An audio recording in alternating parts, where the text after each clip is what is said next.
Utah, give me two. Welcome into the Bro 4 Squad podcast. Just a bunch of bros talking superheroes, movies, and superhero movies. I'm your host, Jeff Hornacek. Thank you guys for checking us out. Let's go around and meet the bros. First, in the lab, to the mad scientist, Brian Banner. Banner, what are you cooking up tonight? Meth. All right. There's actually a really good TV show about that I want you to watch called Dr. Quinn Medicine Woman. And now into our enforcer in the paint, bloodied elbows and all, is Matt Geiger. Matt, how are we doing tonight? Good, man. I'm from Missouri, so I know a thing or two about meth. And if you want to see us narrate a movie that has meth undertones, not explicitly, but go check out our Roadhouse movie commentary as we analyze all the people in Missouri who, if they don't cook meth, they have a relative who does. Guys, if you have not listened to us before, we like to break everything down into three categories for our news and our movie discussion. The first is the most important thing in any bro's life, and that is chest day. And as we are recording this, our 28th episode, it's close to fall, meaning the leaves are turning brown, just like Banner's pants. Movie season is in a bit of dead period. I did just shit my pants. It really smells bad right now. Sorry. I can smell it through the Skype. Yeah, it's pretty bad. Yeah, it's rough. But as you know, we are total bros, and as a result, love excessive beer drinking and football. So before the calendar turns to fall and winter, we get these badass tentpole films that will wrap up the calendar year. We have to find this question from the internet from David Curry at David_O_Curry, who says, with football season approaching, what's your favorite football movie? Mine is Any Given Sunday. And David, that is a classic. Anyone who doesn't like Any Given Sunday, fight us. At me right now and fight us. Geiger, we'll start with... Hearts out for that inch. The inches that we need are all around us. You're tearing this team apart. Geiger, what's your favorite football movie? That movie helped the black quarterback so much, and it's not even talked about. So, before the NFL starts, college football starts. Before college football starts, high school football starts. And before high school football starts, Texas high school football starts. Varsity Blues, living in Dallas right now, is the best football movie of all time. Catches the spirit of high school football for sure. Paul Walker is fantastic in it as Lance Harbor. James Vanderbeek, whenever I watch this movie, I honestly think this is not a joke at all. Why wasn't he bigger in Hollywood? Like, he was in this movie and nothing else. Like, this is the only he can write, dude. We saw that Power Rangers short that he wrote. Yeah, he's very talented. Amy Smart's in this as well. Angelina Jolie's dad, I believe his name is like John Boyd, who's fucking awesome in Hollywood. I would let him shoot my leg up with cortisone.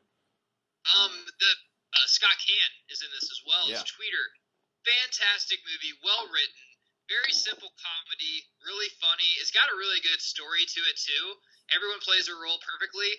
Just a great fucking 90s teeny bopper MTV rated R movie, man. Amy Smart? Did you say Amy Smart? She's in it too. I did say Amy Smart. Scott Caan, like as the slot receiver, he's built for the NFL now. You need a guy like that. Banner, what is your favorite football movie? Well, mine is called The Replacements. I was gonna say that, and Geiger shit on me earlier today, so be prepared for it. Stupidest movie. Go ahead. Yeah, it's so stupid. It's a good movie. Like, look, we can have replacement refs in the NFL. Why can't we have replacement players? 100%. Shane Falco lost a lot of money on that Sugar Bowl of his. Look, it's a great movie. It's fun. It's easy, and let's be honest, with Keanu Reeves, it's one of his better performances. Tallest dwarf in terms of his performances. I'm going to go with a classic, and that's Remember the Titans. And a lot of people out there are going to say, oh, yeah, it's a great movie. Hayden Panettiere, Denzel Washington. You want to know the reason I like Remember the Titans? The next time you're sitting at home and your girlfriend says, oh, Ryan Gosling is so perfect. There's nothing wrong with him. Be like, oh, yeah, babe? Pop in Remember the Titans. Dude was an absolute fucking liability at cornerback. They almost had to go to an entire zone defense because the guy couldn't play bump and run. He couldn't put him on an island, that's for sure. He gets fucking torched in that movie. So much so I totally forgot he was in that movie. He gets absolutely obliterated on defense. Luckily, he takes himself out of the game because, I mean, the racist coach was going to leave him in there and just lose. It's disgusting. Can I say another movie just because I wanted to take Varsity Blues? But The Program is a very closet movie that I don't think a lot of people have seen that is probably the greatest college football movie ever. Go get it at your local movie trader company or watch it illegally online. It's probably like $3 in a bin at Walmart, but it is a fantastic football movie as well. Another sleeper movie I was going to say was Little Giants. Oh yeah, It's a good one too. I thought that's where you were going before you said Varsity Blues. I thought you were just going to keep on going. Varsity Blues, man, come on. If you have a flag football team, or really any football team, if you're the fucking Miami Dolphins listening to this, try the annexation of Puerto Rico and tell me it doesn't work. I mean, you have Jay Cutler now. You might as well fucking try that. All right. Can't make you any worse. Well, we're gonna skip our protein shake today because we forgot to order it on Amazon. But Banner, I already have the farts. So. Banner, I have an important question for you. Yeah, brah. Do you even lift, bruh? Brah, I lift, brah. Do you lift, brah? No. And that brings us to our third segment. Do you even lift, bruh? Which is our fan question segment. Hell yeah. About time you use the bell more, man. You expense that on the company card. We don't get it busted out that often. I know. If I use it too much, though, then it becomes expected, you know? Salesman only promised you 1,000 dings when you bought it, so we got to ration those. This is our question and answer segment. We dig up some great questions from around the internet that we think were awesome. And our first question comes to us from Blake Emsley at Blake Emsley. This is an incredible question, Blake. He says, if you could bring back any sitcom or comedy from the dead to have a movie made out of it, what would it be? Banner, we'll go to you first. So mine, there's actually been talks of this whenever the show got canceled, and I'm going to say Chuck. It was the action comedy on NBC about the guy who downloads the computer into his brain. Now he works for the CIA. It was a really fun show. It's got Yvonne Starskovsky and Zachary Levi in it. And they just they ended it, but they didn't really tie up all the loose ends. And I'd love to see them tie up all the loose ends. Just, I'm suckers for just silly action, funny movies, a la I love Bad Boys 2. Hell yeah. So this would just be a CIA version of Bad Boys 2. So give it to me hard. I'd love it. They could tie up a lot of loose ends that they left open. Could probably do it on a small budget too, I'd imagine, based on what they're like $7 probably. Yeah, sure. Geiger, what do you got? Okay, so I'm 28, and this is my favorite show of all time. I've seen every episode, and it even holds up today. Go check it out on Netflix. Cheers. Hell yeah. But I'm actually watched an episode before we got on here. I'm going to recast it even. Leo as Sam Mayday Malone. Wow. Ryan Gosling as Woody. Of course. Yeah. Jennifer Lawrence as Diane. Jonah Hill, I need you to get fat again and play Norm. Yep, he can do it. Every other role. Jason Sudeikis as Cliff Clavin, the male character. Wow. And I know it's like Frasier and all them, you're going to have to wait for the sequel because we're going to make like 8 of these because they're a fucking comedy and that's what Hollywood's doing now. But Cheers, a movie about a bar in Boston. We don't have enough fucking movies about Boston. We need more. Well, Cheers. Shut up, Banner. Cheers. A movie about Boston bar needs to happen. Let's do it. Are you going to give me dye your hair black like you did for Wolf of Wall Street? Let's go. Are you going to give us a tease like someone talks to Frasier on the phone, or like last scene the actor playing him walks in? It could be like Tom Hardy playing his British accent. God, Tom Hardy playing Frasier. What if Michael Caine played Frasier just because he's British? I don't know. Is that going to be a mid-credit scene or an end-credit scene? I'm confused by the difference. It's both. And it's none of them at the same time. At the same time. It's creditception. So mine, I'm actually taking an animated show from when we were kids, and I'm going to turn it into a live-action movie. We are talking about Doug. The College Years is what it's called. Ding the shit out of that. Can it be rated R? Stick with me on the cast because it's going to get really fucking good. Now, this is Doug graduating from college. The plot of the movie is he is written... Up a chick? What? He got a chick pregnant? Of course. That was in high school. But they took care of that freshman year. This is about... Doug has written a comic called Quail Man, which has been picked up by DC Comics. He's going to move out to LA after graduating. But first, it all takes place one night. Roger Klotz is having a party, and he needs to tell Patty how he feels. So his family comes to his graduation. It's about him and Skeeter dealing with moving away from each other. It's like a super bad movie. It takes place in one night. It's graduating from college. He's about to move out to LA. Here's my cast. and stick with me and try to remember what these characters looked and were like in the show. Yep. Michael Cera is Doug. Rachel McAdams is his older sister Judy, the really artsy drama chick. Yeah. Michael B. Jordan is Skeeter. Mimi. Roger Klotz is Shia LaBeouf. Wow. And I want him to go full psycho Shia with the leather jacket. Bring the leather jacket from Kingdom of the Crystal Skull over to set. Patty Mayonnaise is a blonde Emma Stone. Okay. BB is Anna Kendrick. Yeah. Yeah, And- there we go. And her dad, the mayor of Bluffington, is Bryan Cranston. That's, What about Mr. Dink? Very expensive, Douglas. What about Mr. Dink? I didn't Do we get to- have him, or is he in the sequel? I didn't get through all the cast. Give me Bill Hader as Mr. Dink, actually. Very expensive. All right, so that's Doug the college years. Wow. Great question, Blake. Thank you so much. We went over and beyond on that question. Yeah, I was- Subscribe to us. Come on. I was so jacked up to read that. By the way, I got to give my roommate Mike Bibby huge credit for helping me cast this movie. Nice. On to our next question from Kim and Rashad at Ashad Imberly, who wants to know best comic book movie trilogy: original X-Men, Nolan's Batman, Raimi's Spider-Man, Captain America, and I'll even give us the option to say other if we'll need it. But if you do, you have fucking problems. If someone says Blade, you're off the podcast automatically. Geiger, we'll go straight to you. See you guys later. This is basically a DC fan just wanting recognition that we have the greatest trilogy ever. And as a DC fan, I commend you. It's basically when I ask my wife, hey, who's the best sex you ever had? I know the answer is me, but I still like to fucking hear it. So the Dark Knight trilogy, of course. What's a better trilogy than that? All three movies are good. Banner, I'm looking at you when I'm saying this. All three movies are good. I'm not saying they get better as they go. The second one's definitely the best. The third one kind of falls off. But all three movies are good, well acted, well casted, well scored, well directed. It all fits. It makes fucking sense. That's another thing. Banner, I'm looking at you when I say this. To be Dark Knight fair, trilogy. until they make the rest of the I am movies, holding my tongue right now because in I his am holding defense, my tongue. in Banner's defense, before Fox made the rest of the movies, the first three X-Men movies just would have made sense. The first three make sense. The first three all go together. The first three as a whole are good. They can give the Dark Knight series a run for its money. They're still going to come in second. Okay, so that's not your answer. They're third, dude. But go No, on. they're not.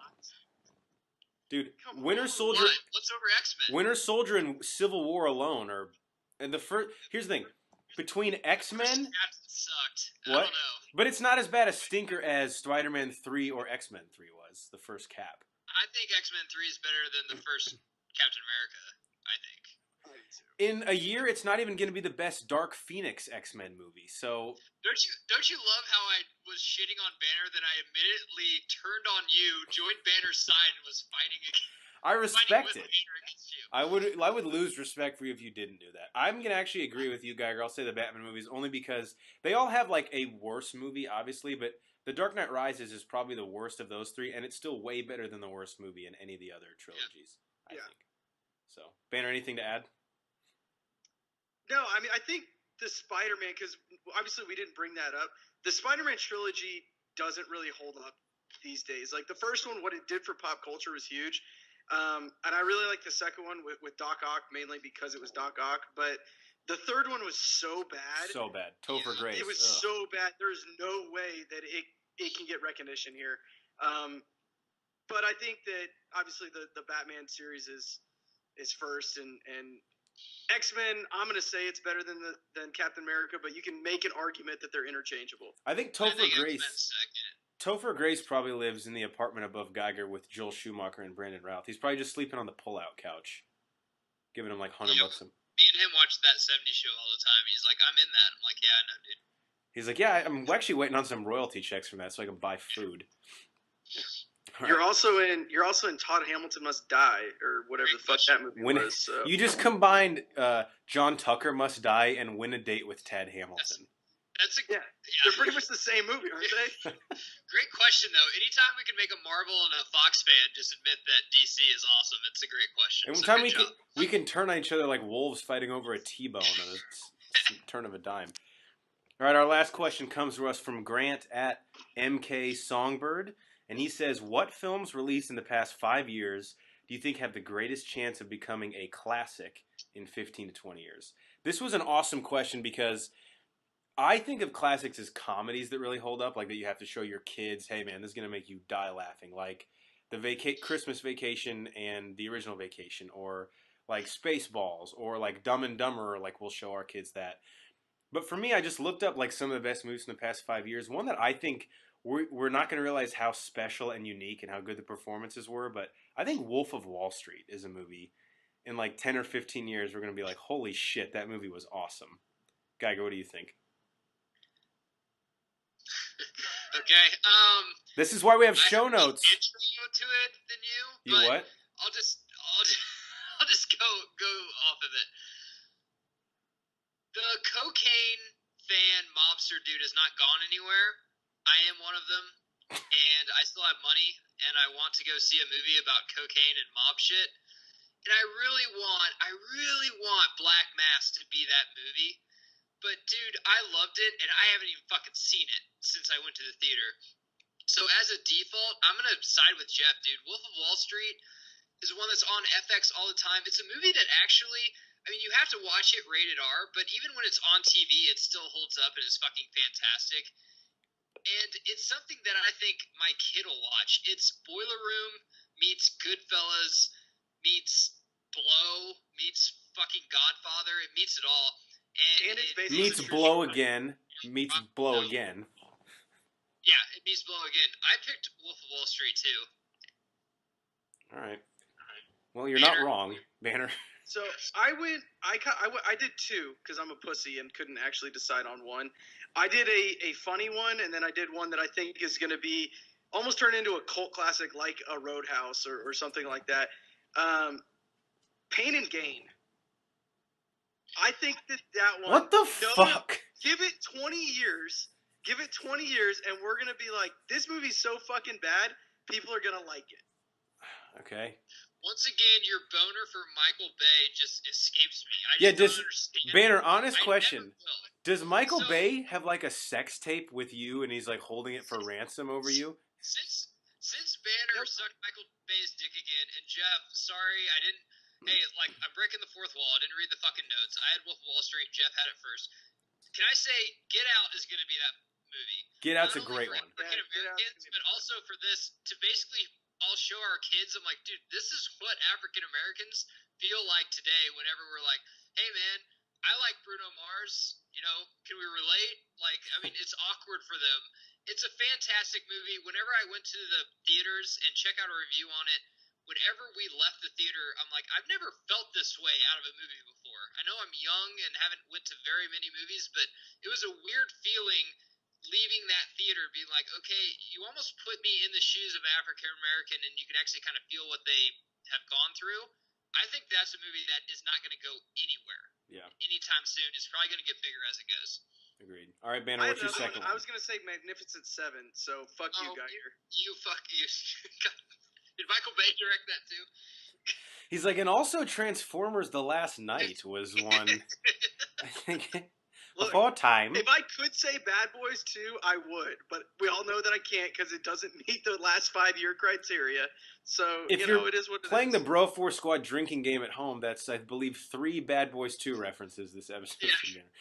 And a Michael Bay reference, which is a shot. So Michael Bay has to have, like, the most incredible blackmail pictures of you. Like, oh my God, killing JFK or something. All right, guys.